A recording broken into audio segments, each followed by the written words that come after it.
پیدا کیا اللہ نے، ماں باپ دیے اللہ نے. وہ چاہتا تو معذور پیدا کرتا، وہ چاہتا تو ٹانگ نہ ہوتی، ہاتھ نہ ہوتا، آنکھیں نہ ہوتی. وہ چاہتا تو اب نارمل پیدا کرتا، شعور نہ ہوتا. اس نے صحت تندرستی والا پیدا کیا. پھر وہ چاہتا تو جس طرح اس کی طبیعت چاہتی، اس کی منشا رضا الہی ہوتی، اس طرح کا بناتا. اس نے حسین بنایا، خوبصورت. پھر چاہتا تو پتہ نہیں کس کے گھر پیدا کرتا، اس نے مسلمانوں کے گھر پیدا فرمایا. پھر اس نے پروان چڑھایا، جوان کیا، قوتیں دی. پھر اس نے زمین میں رہنے کو جگہ دی. پھر اس نے خوبصورت بچے عطا فرمائے. پھر اس نے عزت اور وقار، یہ ساری نعمتیں اللہ نے ہمیں بغیر ہمارے مانگنے کے، ہم سب کو اللہ نے یہ ساری چیزیں عطا فرمائی. بولیے بولیے، اللہ نے ساری چیزیں ہمیں عطا، ہر شے اللہ نے ہمیں دی. قبر میں زندگی کون دے گا؟ قیامت میں معافی کون دے گا؟ جنت میں مقام کون دے گا؟ سارا کچھ رب رسول ہمیں دیتے ہیں نا میرے بھائی. اب بات سمجھنے کی یہ ہے کہ انہوں نے ہمیں اتنا کچھ دیا، ہم نے ان کے لیے کیا کیا؟ جو ان کے مطالبے تھے، قل ان صلاتی و نسکی و محیایا و مماتی للہ رب العالمین. فرمایا میرا جینا، میرا مرنا، میری نماز، میری قربانی سب اس اللہ کے لیے. یہ مطالبہ تھا. ہم نے کیا دیا جواب؟ ہم نے کیا دیا؟ میرے بھائی، میرے محبوب کریم علیہ السلام کے غلاموں نے ہر چیز دین کے لیے پیش کر دی، ہر چیز. یہاں تو لوگ پوچھتے ہیں، کہتے ہیں بڑا مشکل گزارا ہے، دین کے لیے کیسے دیں؟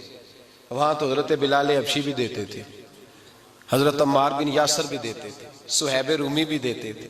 وہاں تو غربا، فقراء. حضرت ابو لبابہ رضی اللہ تعالیٰ عنہ گھر گئے تو کہنے لگے سونے آپ اعلان کرتے ہیں، میری طبیعت پسند نہیں کرتی کہ حضور آپ کے اعلان کے بعد کوئی شے گھر میں رکھوں. حضور میں ہر شے دینا چاہتا ہوں، میری ساری قبول کر لیں. میں مسجد میں سو کے گزارا کر لوں گا، میں اصحاب صفا کے ساتھ روٹی کھا لوں گا. میرے حبیب نے فرمایا نہیں، سارا کچھ نہ دے، ایک حصہ دے، 3 حصے اپنے بچوں کے لیے رکھ لے. میرے بھائی، صحابہ نے ہر چیز پیش کی میرے محبوب کو، ہر چیز دین کے لیے وار دی، قربان کر دی. ہر شے میرے نبی کے نام انہوں نے کر دی. جوانیاں بھی، زندگیاں بھی. بدر میں 313 لوگ شہید ہوئے. ان میں سے کسی کی اولاد کو بعد میں نوکری نہیں ملی. حضور نے کہیں اعلان نہیں فرمایا تمہارے بچوں کو جاب ملے گی، عہدے ملیں گے. کسی کو نہیں ملا. احد میں جو لوگ شہید ہوئے ان کے نام جائیدادیں کوئی نہیں کی گئی.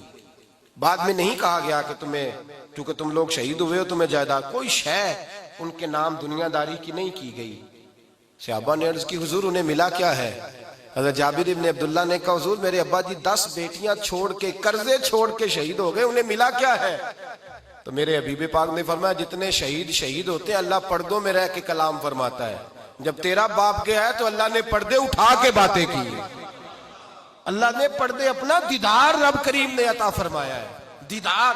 اور صحابہ کو اس قدر زیادہ نبی کریم سید عالم صلی اللہ علیہ وسلم کے ساتھ اس قدر زیادہ دلچسپی تھی کہ حضرت انس بن نضر رضی اللہ تعالیٰ عنہ حضور کے غلام ہیں، صحابی ہیں.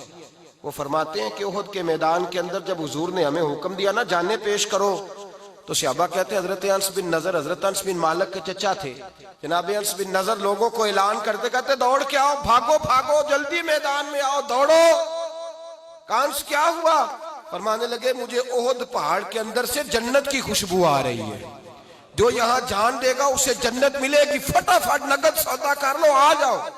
میرے بھائی، حضرت سعد بن ربیع رضی اللہ تعالیٰ عنہ میدان احد میں شہید ہوئے. اور پتہ صحابہ کو کیا پیغام دے کے گئے، امت مسلمہ کو کیا پیغام دے گئے؟ فرمانے لگے میں جا رہا ہوں، اور یاد رکھنا جب تک تم میں سے ایک بھی موجود ہے میرے نبی پر، میرے نبی کی عزت پر اور میرے نبی کے دین پر کوئی حرف نہیں آنا چاہیے. ایک بندہ بھی جب تک تم میں سے زندہ اور موجود ہے. یہ پیغام تھا. صبح سے لے کے شام تک 2 کام کرنے آپ نے، 2 کام. حضرت مولا علی شیر خدا کرم اللہ تعالیٰ وجہ الکریم فرماتے ہیں اگر ایک بندہ تیری طرف سے ہدایت پا گیا، کتنے بندے جی؟ اگر ایک بندہ تیری طرف سے ہدایت پا گیا، نمازی ہو گیا، برائیاں چھوڑ گیا، گناہ سے بچ گیا، ایک بندہ، تو فرمایا سمجھ لے اللہ نے تجھے دنیا کی بھی ساری خیر عطا کر دی ہے اور آخرت کی ساری عزت بھی عطا کر دی.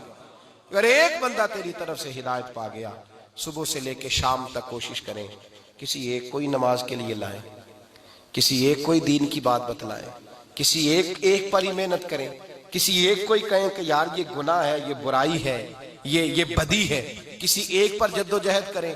ہم تنہا رہتے ہیں، ایسا نہیں ہوتا. ہمارے دوست ہوتے ہیں، یار ہوتے ہیں، ہمارا پورا جو ہے ایک حلقہ احباب ہوتا ہے. آج سے اپنا ارادہ کر لیں. تحریک اصلاح معاشرہ کے اس پلیٹ فارم سے آپ کو میسج دے رہا ہوں، ارادہ کر لیں کہ اس دن سونا نہیں جس دن کم از کم ایک شخص کو رسول اللہ کا پیغام نہیں دینا. اس دن سونا نہیں. ارادہ کر لیں آج نیند تب آئے گی جب کم از کم کسی ایک کو کچھ نہ ہو سکے تو کسی کو ٹیلی فون میں ملا لیں. کہیں بھائی میرا دل کرتا تھا تجھ سے پوچھوں تو نے آج نماز پڑھی ہے کہ نہیں پڑھی، میرا دل کرتا تھا تجھ سے پوچھوں کہ آج تو نے قرآن مجید کھولا ہے کہ نہیں کھولا. کسی ایک کو پیغام، یہ پیغام جب ہم دنیا میں لے کے اٹھیں گے تو پھر امت یہ کبھی نہ سوچیں کہ میرے کرنے سے کیا ہوگا، آپ کے کرنے سے سارا کچھ ہوگا. حضرت یوسف کو خریدنے کتنے لوگ آئے تھے؟ نام کس کا ملتا ہے جی؟ تو پتہ نہیں پہ دس دے وے لو کس کا نام آتا ہے؟ وہ جو وٹی لے کے آئی تھی، نام صرف اسی کا ہے جس کا کام سب سے تھوڑا تھا، جس نے خریدا بھی، جو خرید کے لے گیا اس کا نام ہی نہیں آتا خریداروں میں. تو اپنا نام درج کرا، تو آگے بڑھ. دین کو بڑی ضرورت ہے. نوجوان گمراہی کے اس وادی میں چلا گیا. بچہ میرے پاس آیا، کہنے لگا صاحب گناہ کر کر کے تھک گیا، اب اپنے آپ سے گھن آتی، اور تڑپ کے کہنے لگا حضرت جی کسی دن خودکشی کر کے مر جاؤں گا گناہوں کے سبب سے. کوئی سہارا نہیں ملتا جو پکڑ کے دلدل سے نکال دے. میں تنگ آ گیا ہوں گناہوں سے. میرے بھائی ملت سسک رہی ہے، ہم کسی کا بازو پکڑنے کو تیار نہیں. دائیں بائیں دیکھیں، گناہ بے سکون کرتا ہے، گناہ انسان کے اندر نفسانیت بڑھاتا ہے. لوگوں کو ضرورت ہے کوئی آگے بڑھے اور ان کا دامن تھامے. ہم اس اسٹیج سے پوری دنیا کے پیغام دینا چاہتے ہیں کہ مسلمان تھوڑی دیر کے لیے سست ضرور ہوئے ہیں، تھوڑی دیر کے لیے گناہگار ضرور ہوئے ہیں، لیکن اپنے نبی کے غدار نہیں ہوئے، اپنے دین کے غدار، قرآن مجید کے غدار نہیں ہوئے.